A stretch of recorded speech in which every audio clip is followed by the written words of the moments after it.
Here are the top risers and fallers heading into week 11 of the fantasy football season. Risers at quarterback, Matthew Stafford. Stafford has had an unbelievable season, but he has been white hot in the last 3 weeks. In games against Jacksonville, New Orleans, and the 49ers, Stafford has at least 4 touchdown passes in each of the 3 games. The Rams' passing attack is unstoppable. Matthew Stafford may not rush for yardage, but he is on fire. Next, running backs, Jonathan Taylor goes for 286 yards and 3 touchdowns against the Atlanta Falcons, coming off a game where he had 45 rushing yards against Pittsburgh. Yes, we had no worries about Jonathan Taylor, but he was back with a vengeance. Jonathan Taylor has every chance to be the best running back in fantasy this year, playing at an insane level. Next, Achane, Miami Dolphins. Achane had not been playing too well. He had 106 scrimmage yards last week against Baltimore. He had 91 scrimmage yards against Atlanta. It's good. 98 against Cleveland. Good numbers, but not like the numbers that he put up against the Buffalo Bills. Achane rushes for 174 and 2 touchdowns, 51 through the air, 225 scrimmage yards. Now that's what we're talking about. Achane, he is invaluable because defenses know he's the primary weapon. Bad offensive line, and yet teams simply cannot stop the young man. Next, TreVeyon Henderson had his big breakout game for the Patriots. Only 14 carries, 10 yards, 10.5 yards per carry to be specific, 147 yards, 2 touchdowns against Tampa Bay. Broke out a 55 and a 69-yard touchdown run. Hopefully, the Patriots say, you know what? He may not get every snap. We got to make this young man our lead back very quickly and keep it that way, even when Ramondre Stevenson gets back. Next, Breece Hall, New York Jets, was very concerned that after he didn't get traded, he would be very upset and maybe not be too motivated. Remember against Cincinnati in Week 8, he had 147 yards and 2 touchdowns. Well, guess what? He did not do very badly against the Cleveland Browns. 21 for 83 on the ground and a 42-yard touchdown reception. Breece Hall may not get it done every single week, but his value is on the rise because even though he was disgruntled about not being traded, he's proving still getting it done. Next, Woody Marks, Houston Texans, playing as the lead back over Nick Chubb against Jacksonville. 14 for 63 and a touchdown to ground, couple catches for 18. He's been up and down this year, but it looks like maybe Houston's finally making the decision to get Woody Marks a little bit more involved. Good for fantasy. Next, Aaron Jones, Minnesota Vikings. He has relegated Jordan Mason to an afterthought.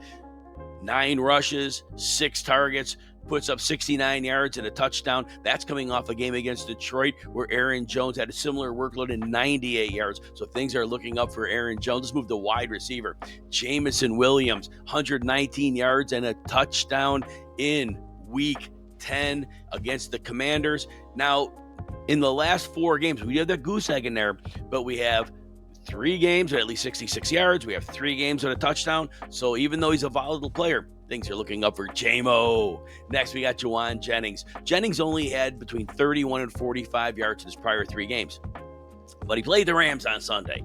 6 for 71 and a touchdown, looking to have good chemistry with Mac Jones. I think it'll get even better when Brock Purdy comes back, but yes, stock up for Jauan Jennings. Next, Alec Pierce. Pierce finds the end zone against the Falcons, but I want you to know that Alec Pierce has at least 69 yards in 4 straight games, but this game with 4 for 84 and a touchdown, it was his best fantasy game in that 4-game hot streak. So again, Alec Pierce is looking great right now. Next, Troy Franklin, Denver Broncos.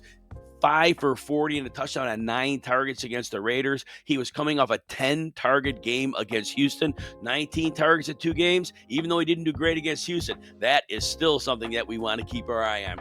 Next, Tez Johnson, Tampa Bay Buccaneers, scores 2 touchdowns on 5 targets against the Patriots. He had a touchdown in Week 7. He has at least 42 yards in all 3 of his games with Baker Mayfield. Looks like he's going to have a prominent role for a while. And finally, we go to tight end. George Kittle, after 3 lackluster games. Yeah, I know he found the end zone against Houston, but 9 for 84 and a touchdown against the Rams. That's a George Kittle we were looking for. Hopefully he's back and he's here to stay. And then next, Tyler Warren, coming off games at 26 and 53 yards. Nope, turn things around against the Falcons. 8 for 99 on 10 targets. And next, we got Cade Otton, 12 targets against New England, 9 for 82. But in the last 5 weeks, he's had games of 65 yards, 81, and now in 82. This team's going to need him, so look for Cade Otton to stay productive, but he is trending up. Finally, Dalton Schultz continues to play well. 11 targets and a touchdown, 53 yards. He has been a target vacuum for Houston for over a month now. Continues to trend up with those touchdowns. If you're enjoying this breakdown, take a second, hit like and subscribe. It helps keep the fantasy advice coming your way. If you want even more of RotoWire's tools, rankings, and insights, got a 15% discount just for our YouTube viewers. You go to rotowire.com, you choose that subscription, use the code YouTube15 at checkout. The Fallers, Bo Nix, 150 yards, 1 touchdown, 2 interceptions against the Raiders, and they lose. And remember, Bo Nix had 173 yards against Houston. Now, he gets the occasional rushing touchdown. Sometimes he scores late, like against the Giants. But overall, this is not looking good for Bo Nix, and he is trending down. Counting on him week to week, be very careful. Next, Michael Penix, 12 of 28 passing, well under 50%, 177 yards against the Colts. That's coming off. He had a 3-touchdown game against New England. But remember, you go back further, he had 1 touchdown against the 49ers, 1 touchdown against the Bills.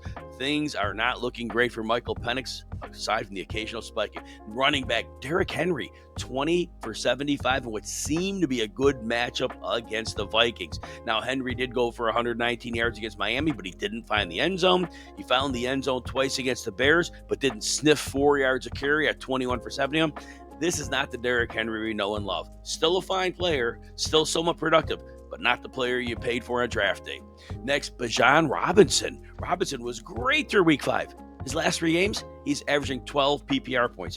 He'll turn it around for sure, but it's not been great the last few weeks. Rushing yards in the last few games, 25, 46. He did get 84 against the Colts. He had some receiving luck and 50 yards against New England, but he has games with 23 and 4 yards receiving. It's just 12 PPR per game over the last 3. It is a slump for Robinson. Next, Quinshon Judkins.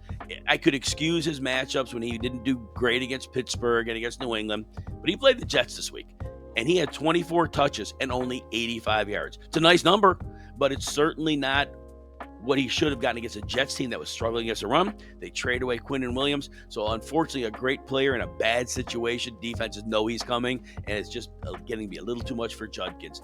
Kenneth Walker is next. Continues to get you less than 9 PPR points pretty much every game. Just another further trend. 1 catch for 3 yards, 14 for 67 on the ground against the Cardinals. Kenneth Walker is just a player that has 0 ceiling right now. David Montgomery, he did get 15 carries for 71 yards against the Commanders. 1 catch for 0. So basically, he got you 8 PPR points, and that's the problem. If he doesn't fall in the end zone, which has not been a lot these days, we have games with 24 and 21 rushing yards in the last 4 games.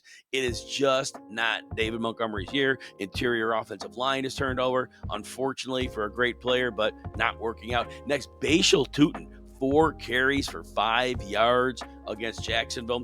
He's been less than 3 yards per carry over the last 3 games.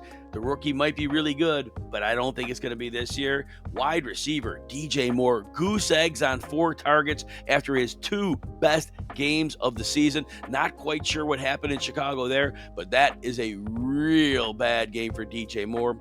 Michael Pittman, 2 for 19 on 2 targets. Now, 4 games before this, he had a 2 for 20. Now, between those games, he did really well, scoring touchdowns, having a couple games at 95 yards. But these 2 bad games out of 5, that's a trend we don't want to see, because we're putting Pittman in our lineup. We're especially getting near the fantasy playoffs. We can't afford these bad games. Jordan Addison, 11 targets against the Ravens, 3 for 35. Not his fault. Quarterback's erratic. J.J. McCarthy is just struggling. And last week against Detroit, 2 for 48 was fine, but again, it was 2 for 48. Jordan Addison's a star receiver. It's just not working out that way. And then we go to tight end, T.J. Hockenson. 2 catches, 8 yards, 2 targets against Baltimore. That's coming off a game against Detroit where he scored a touchdown, but went 2 for 11. Looks like it's over with J.J. McCarthy under center. Hockenson, if he doesn't score a touchdown, it's getting you almost nothing. Finally, Evan Ingram, coming off a goose egg against Houston. He goes 2 for 12 against the Raiders.